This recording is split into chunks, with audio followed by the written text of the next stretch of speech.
कल हुए उपचुनाव में भाजपा की दोनों जगह जीत के बाद 3 राज्य में रहे मंत्री मरहूम चौधरी तैयब हुसैन की बेटी पूर्व शिक्षा मंत्री जाहिदा खान ने बुलाई प्रेस कॉन्फ्रेंस, जिसमें भाजपा के रवैये को लेकर बड़े सवालों का जवाब दिया। प्रधान रहे पहाड़ी पंचायत समिति के साजिद खान ने भी रूल ऑफ पंचायत चुनाव को लेकर कही कड़ी बात। पूर्व प्रधान जलीश खान ने भी अपनी बात पर जोर दिया। आज सभी जो मीडिया के लोग हैं उनका बहुत बहुत धन्यवाद। और इस मौके पे कामा विधानसभा क्षेत्र के तकरीबन सभी समाज के जो जिम्मेदार लोग हैं वो भी आज इस मौके पे मौजूद हैं। और आज आपको बुलाने का जो मौजू है वो हाल ही में जो पंचायत समिति कामा और पहाड़ी में प्रधान का उपचुनाव हुआ है और वो किन परिस्थितियों में लड़ा गया है और उसके क्या नैतिक नतीजे हैं, क्या वास्तविक नतीजे हैं, ये पूरे इलाके को आपके माध्यम से पता लगे, इस वजह से आप सबको यहाँ तकलीफ दी गई है। और इस प्रेस कॉन्फ्रेंस को जाहिदा जी हैं जो पूर्व मंत्री हैं, और साजिद जो पूर्व प्रधान हैं, वो अपनी बात रखेंगे। जो भी संबंधित सवाल हैं आप उन दोनों से पूछेंगे।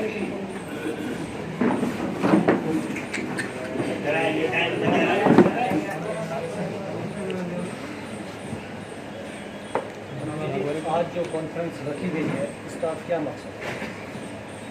सबसे पहले तो मैं आप सब लोगों का शुक्रिया अदा करूँगी। आप इतने कम समय में आप सब लोग तशरीफ लाए, पूरे ही इलाके के मौजूद आदमी तशरीफ लाए और आप प्रेस के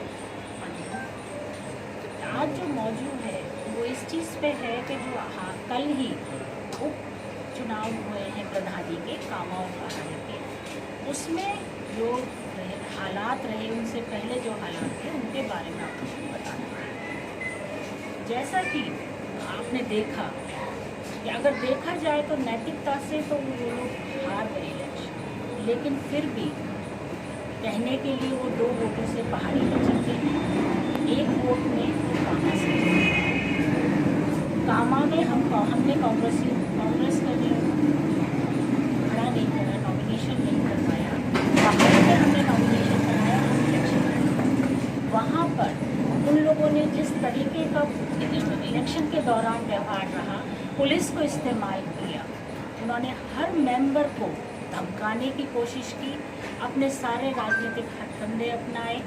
हर मेंबर से आप पूछ सकते हैं कि इनको फ़ोन करके धमकाया गया, तेरा अगर कोई बिजनेस है तो उसको बंद करा देंगे, कोई अगर उसका परिवार का नौकरी में लगा हुआ है तो उसको वहाँ से ट्रांसफ़र करा देंगे, यहाँ से दूर, इस तरह की धमकियाँ दी गई। लेकिन उसके बावजूद लोगों ने जिस तरीके से उनको नकार के हमारे पास आए, उनका बहुत बहुत शुक्रिया। और वो किसी भी दबाव में नहीं आया। इलेक्शन से जस्ट 1 दिन पहले उन्होंने साजिद प्रधान को जो मेंबरशिप से हटाया और शहनाज को भी जो मेंबरशिप से हटाया, उन्होंने अपनी अनकॉन्स्टिट्यूशनल हदें सारी पार कर दी, क्योंकि किसी भी इलेक्टेड पर्सन को आप इस तरीके से नहीं हटा सकते हैं। सबसे पहले अगर आपको उनके खिलाफ कोई कार्रवाई भी करनी है तो 15 दिन का नोटिस दिया जाता है। जो आपने रूल्स एंड रेगुलेशन कुछ फॉलो नहीं करे, सिर्फ आप लोगों ने अपने जो जहाँ सरकार है राजस्थान में और केंद्र में जो सरकार है उसका मिसयूज़ किया है, मशीनरी का मिसयूज़ किया है। उसके बावजूद भी आप हार अपनी मान चुके थे, तो आखिर में ये हटाए गए। और मैं ये कहना चाहूँगी कि जनता इस इलेक्शन में तो ये बदमाशी कर सकते थे, लेकिन अब जो इलेक्शन आएंगे उसमें जनता पहले से ही सजग रहेगी। कितनी वोटों को ये लोग कैंसिल कराएंगे। सरपंची का भी चुनाव है, जिला परिषद का भी होगा, पंचायत समिति का भी होगा, और लास्ट में फिर एमएलए का भी चुनाव होगा। उसमें कितनी वोटों को ये कैंसिल कराएंगे, इस पे जनता इन लोगों को जवाब देगी, बहुत करारा जवाब। मंत्री, आपने अपने आप से ज़्यादा लोगों पर अपने भरोसा किया, लेकिन एन वक्त पर लोगों ने आपके लिए धोखा दिया, क्या वजह रही है? नहीं, इसमें सबने धोखा नहीं दिया, मैं नहीं मानती। चंद लोग कुछ ऐसे निकले जो मतलब परस्त थे, कांग्रेस के टिकट पे जीत के और वो बीजेपी के खेमे में जाके पहुंच गए। और आप देखिए कि हद तो तब हुई जब वो बीजेपी के किसी पर्सन को प्रत्याशी नहीं बना पाए, उन्होंने 3-4 के नाम बार बार बदले। ऐसी नौबत क्यों आई कि उनको नाम बार बार बदलना पड़ा? बहुत चीज़ें हैं कि आप सत्ता में हैं, उसके बावजूद आप प्रधान का नाम बार बार बदल रहे हैं, सब लोगों से पैसा जमा करा लिया और लास्ट में उन्होंने कांग्रेस के एक व्यक्ति को बहका के, जो कि 25-30 साल से कांग्रेसी था, उसको उनको बनाना पड़ा प्रधान पहाड़ी से। बहुत ही मेरे ख्याल से तो वो हार हो चुकी है। मंत्री जी, वहीं विधायक का आरोप है कि भाई दो मंत्री साठ गांठ करके नहीं, इधर कामा प्रधानी और उधर कामा प्रधानी से, पूर्व मंत्री और वर्तमान के मंत्री, ये आरोप है कि इनकी मिली भगत है। देखिए, जहाँ तक की बात है कि मेरी बीजेपी से मिली भगत होने की बात है, ये अपने आप में झूठ है। क्योंकि आप अगर इतिहास भी उठा के देखोगे, सबसे पहले अगर भरतपुर में किसी कांग्रेसी से डर उनको लगता है तो वो जाहिदा खान है, उसका परिवार। क्योंकि आप देखिए, सबसे पहले जब प्रधानों को हटाने की प्रक्रिया चली थी तो मेरे दोनों बच्चों साजिद और शहनाज कामा पहाड़ी से प्रधान थे, इनको सबसे पहले हटाया गया। अगर इस तरह की कोई बात होती तो मैं उस टाइम भी कोई नेगोशिएशन करती, लेकिन मैंने ना तो कभी करी है, ना मैं झुकूंगी और ना कभी झुकी। नहीं, आप ये बताइए, अगर बीजेपी के वर्तमान मंत्री मान लीजिए वो कांग्रेस की मदद कर रहे हैं, तो क्या यह संभव था कि शहनाज और साजिद और एक मेंबर और की सदस्यता रद्द कर देती सरकार? ये तो अपना आप में झूठ है। बीजेपी जो हथकंडे अपना सकती थी, उनके जनप्रतिनिधि जो हथकंडे अपना सकते थे, उन्होंने सारे हथकंडे अपनाए। इसलिए ये कहते हैं ना कि उनकी आपसी लड़ाई को वो हमारे चिपकाना चाहें, तो ऐसे थोड़ी चिपकती है, वो तो दुनिया देख रही है, उसके प्रूफ है, सबूत है। साजिद को 24 घंटे पहले हटाया, क्यों हटाया भाई? शहनाज को हटाया, एक और मेंबर को हटाया पहाड़ी से। क्यों हटाए? 2 मेंबर पहाड़ी से हटाए, एक कामा से। 3 मेंबर्स की मेंबरशिप रद्द करने की नौबत क्यों आई, जिससे उनका जीत काम था। उनका आरोप है कि कुछ लेन देन जो फंडिंग होता है उसमें घपला किया है फिलहाल। ऐसा कोई साबित नहीं हुआ, कोई जुर्म प्रमाणित नहीं हुआ, सिर्फ इस बिना पे कि इनको करना है, बिना किसी इंक्वायरी के किया गया। लेकिन आप मानते हैं क्या, अगर इन्होंने कुछ किया होता तो इस 1-1.5 साल में क्या इनको सज़ा नहीं मिलती? कहीं कुछ नहीं होता, सिर्फ सस्पेंड कर देना कोई वो नहीं है।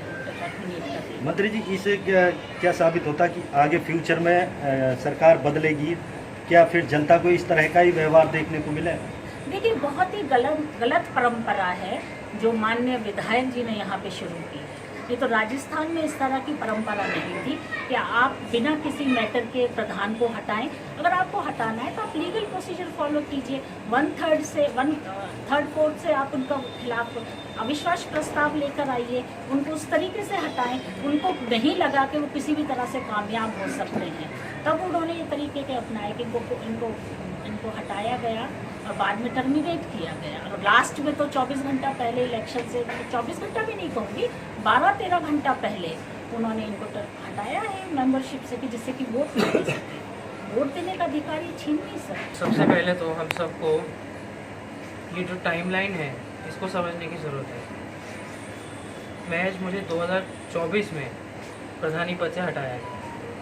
मेरे खिलाफ कोई आरोप प्रस्तुत नहीं किए गए, मेरे खिलाफ कोई जांच प्रक्रिया नहीं करी गई।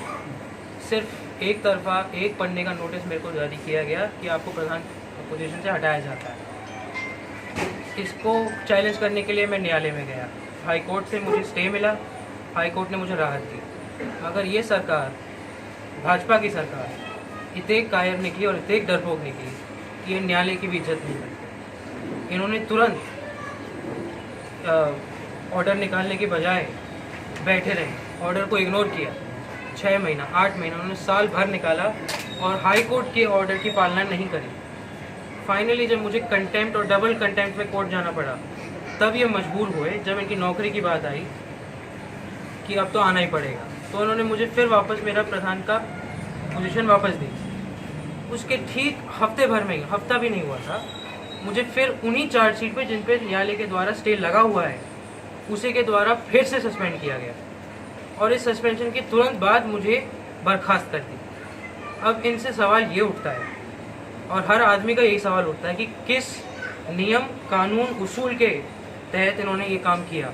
और अगर मेरे खिलाफ जांच हुई तो उसकी चार्जशीट कहाँ है, और अगर चार्जशीट है तो 15 दिन पहले मुझे क्यों नहीं दी।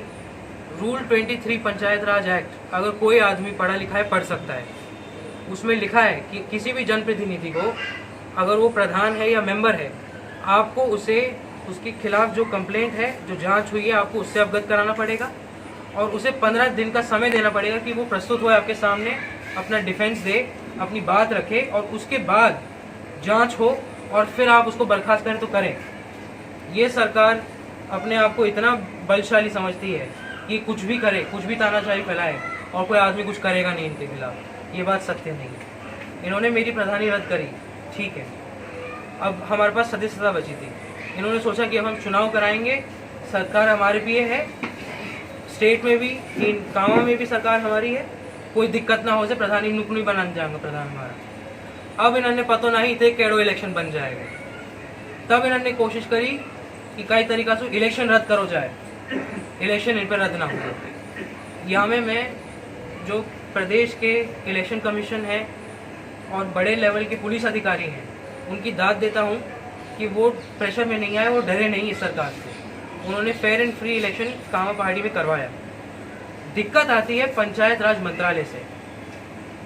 माननीय मंत्री साहब मदन लाल दिलावर जी, उनके ऊपर क्या दबाव था ये मैं कह नहीं सकता, मगर उन्होंने जो जांच प्रक्रिया करी और जो मेरे को सदस्यता से हटाने का काम किया 24 घंटे के वक्त इलेक्शन से पहले, वो ये दर्शाता है कि उनको कानून से कोई फर्क नहीं पड़ता। वो किस बात के लिए शिक्षा मंत्री बने हैं इतना अशिक्षित होके, इस बात पे मुझे अचंभा है। मगर ये बात जरूर है, उन्होंने आज जो बदतमीजी करी हमारे साथ और इस चुनाव को छीना हमसे, इसका परिणाम उनको इंशाल्लाह ज़रूर भरना पड़ेगा, ये खामियाजा देना पड़ेगा। अब चुनाव आएंगे, पब्लिक का चुनाव होगा, मेमोरी का चुनाव में तो फिर भी कोई गुंडागर्दी